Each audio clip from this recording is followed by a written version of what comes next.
Hello viewers, welcome to our channel. నేను మీ చరణ్ పరిమి. రిజర్వేషన్కి సంబంధించి ఈ రోజు బంద్ జరుగుతూ ఉంది. అయితే ఈ బంద్ ప్రభావం ఉత్తరాది రాష్ట్రాల్లో అయితే పెద్ద అల్లర్లకు దారితీసి కాస్త వివాదాస్పదంగా మారింది.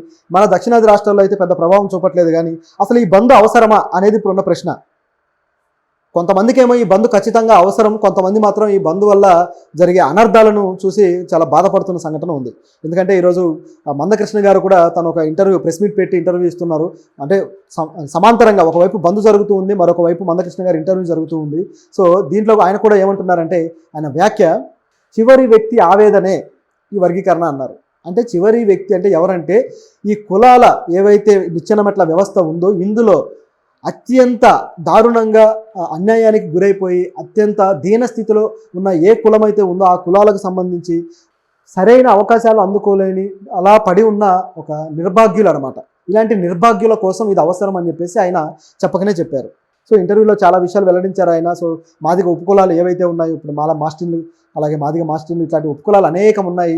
సో ఈ కులాలన్నీ కూడా ఏవైతే తమ బాగు కోసం అలాగే తమ విద్యా అభివృద్ధి, సాంఘిక రాజకీయ అభివృద్ధి వీటన్నిటి కోసం వీళ్ళు పోరాడుతూ వస్తున్నారు. ఇకనైనా ఇది రాకపోతే ఇంకెప్పుడు బాగుపడతారు అని చెప్పేసి ప్రశ్నించాడు.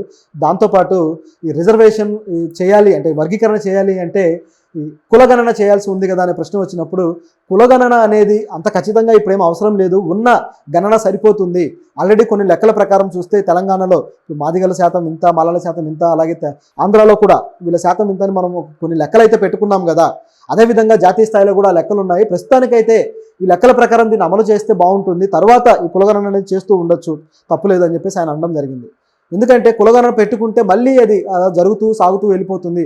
దాని తర్వాత దాని రిజల్ట్ వచ్చి తర్వాత ఇవన్నీ అమలు పరచాలంటే చాలా టైం తీసుకుంటుంది.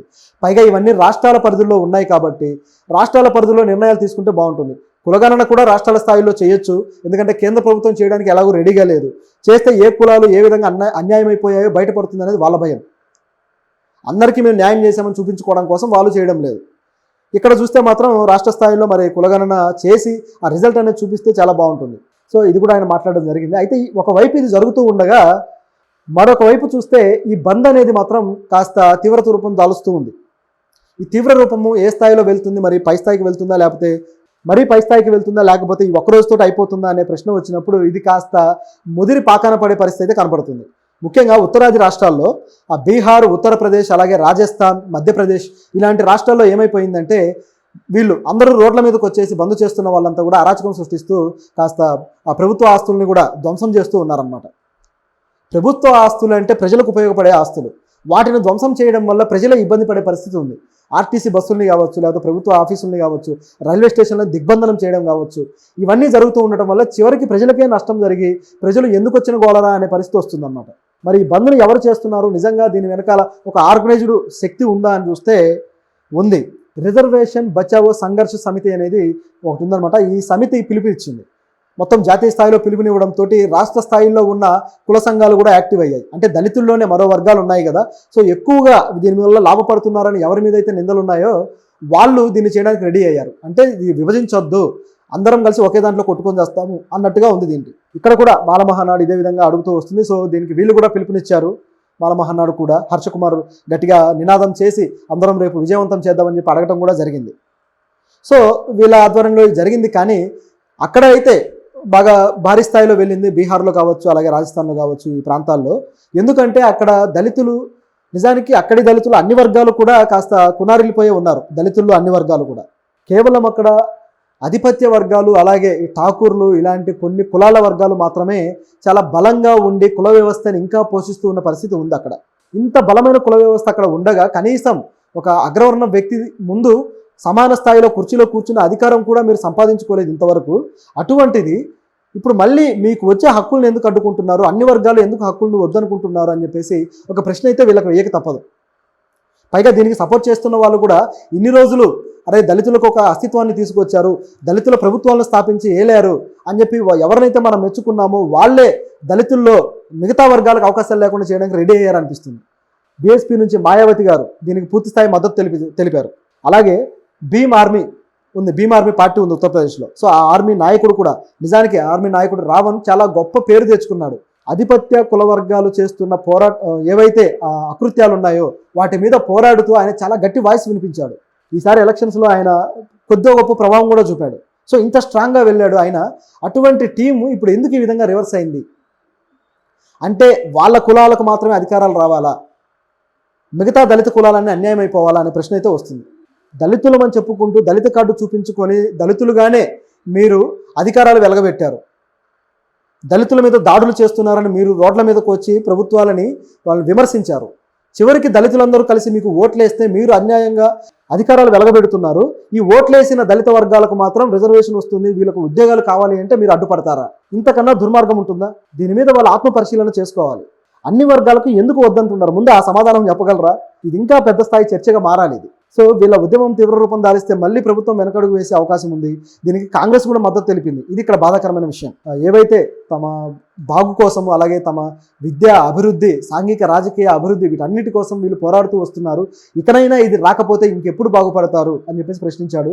దాంతోపాటు ఈ రిజర్వేషన్ చేయాలి అంటే, వర్గీకరణ చేయాలి అంటే ఈ కులగణన చేయాల్సి ఉంది కదా అనే ప్రశ్న వచ్చినప్పుడు, కులగణన అనేది అంత ఖచ్చితంగా ఇప్పుడేం అవసరం లేదు, ఉన్న గణన సరిపోతుంది.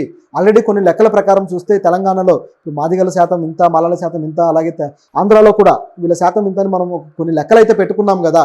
అదేవిధంగా జాతీయ స్థాయిలో కూడా లెక్కలు ఉన్నాయి. ప్రస్తుతానికైతే ఈ లెక్కల ప్రకారం దీన్ని అమలు చేస్తే బాగుంటుంది, తర్వాత ఈ కులగణన అనేది చేస్తూ ఉండొచ్చు, తప్పులేదని చెప్పేసి ఆయన అనడం జరిగింది. ఎందుకంటే కులగణన పెట్టుకుంటే మళ్ళీ అది జరుగుతూ సాగుతూ వెళ్ళిపోతుంది. దాని తర్వాత దాని రిజల్ట్ వచ్చి తర్వాత ఇవన్నీ అమలు పరచాలంటే చాలా టైం తీసుకుంటుంది. పైగా ఇవన్నీ రాష్ట్రాల పరిధిలో ఉన్నాయి కాబట్టి రాష్ట్రాల పరిధిలో నిర్ణయాలు తీసుకుంటే బాగుంటుంది. కులగణన కూడా రాష్ట్రాల స్థాయిలో చేయొచ్చు, ఎందుకంటే కేంద్ర ప్రభుత్వం చేయడానికి ఎలాగో రెడీగా లేదు. చేస్తే ఏ కులాలు ఏ విధంగా అన్యాయం అయిపోయాయో బయటపడుతుంది అనేది వాళ్ళ భయం. అందరికీ మేము న్యాయం చేశామని చూపించుకోవడం కోసం వాళ్ళు చేయడం లేదు. ఇక్కడ చూస్తే మాత్రం రాష్ట్ర స్థాయిలో మరి కులగణన చేసి ఆ రిజల్ట్ అనేది చూపిస్తే చాలా బాగుంటుంది. సో ఇది కూడా ఆయన మాట్లాడడం జరిగింది. అయితే ఒకవైపు ఇది జరుగుతూ ఉండగా మరొక వైపు చూస్తే ఈ బంద్ అనేది మాత్రం కాస్త తీవ్రత రూపం దాలుస్తూ ఉంది. ఈ తీవ్ర రూపము ఏ స్థాయిలో వెళ్తుంది, మరి పై స్థాయికి వెళ్తుందా, లేకపోతే కాంగ్రెస్ అలాగే కూటమి, ఇండియా కూటమి కూడా మద్దతు తెలపడం వల్ల ఇది ఇంకాస్త పెద్దదయ్యే ప్రమాదం ఉంది. ఎందుకంటే మోడీ ప్రభుత్వం తీసుకొస్తున్న కొత్త జీవోలు ఏవైతే ఉన్నాయో, కొత్త చట్టాలు, ఇవన్నీ కూడా వన్ బై వన్ వెనక్కి వెళ్ళిపోతున్నాయి. అయితే అందులో కాస్త ఇబ్బందికరమైన అంశాలు ఉన్నాయి, అది వాస్తవమే. కానీ వీళ్ళకు బలం లేకపోవడం వల్ల వీటిని వెనక్కి తీసుకెళ్ళిపోవాల్సి వస్తుంది అనే వాదన ఏదైతే ఉందో అది ఇక్కడ కూడా నిజమయ్యే ప్రమాదం ఉంది. కాకపోతే రాష్ట్ర ప్రభుత్వాలకి సుప్రీంకోర్టు హక్కు ఇచ్చేసింది కాబట్టి, మీరే చేసుకోండి చట్టాలు అని చెప్పింది కాబట్టి, రాష్ట్ర ప్రభుత్వాలు చొరవ తీసుకొని చేస్తే ఆ కొన్ని రాష్ట్రాల్లో అయినా బాగుపడుతుంది.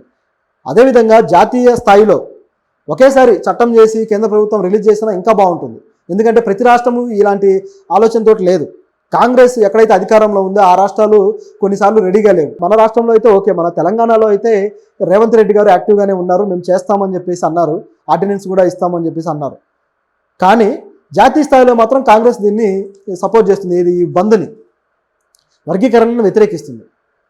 అంటే ఇంకా రాజకీయ కుమ్ములాటల కోసమే ఈ దళితుల ఓట్లని, దళితుల జీవితాలను ఆడుకుంటున్నారు తప్పితే వాళ్ళకు న్యాయం జరగాలని అయితే కోరుకోవట్లేదు.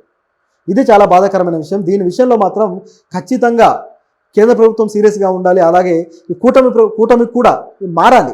మారకపోతే మాత్రం ఇక అన్యాయం అనేది జరుగుతూనే ఉంటుంది. ఇక తెలుగు రాష్ట్రాల్లో అయితే పెద్ద ప్రభావం అయితే చూపలేదు. ఎప్పట్లాగే స్కూళ్ళు నడుస్తూ ఉన్నాయి, అలాగే గవర్నమెంట్ ఆఫీసులు నడుస్తూ ఉన్నాయి, అన్నీ యథావిధిగా జరిగిపోతూ ఉందన్నమాట.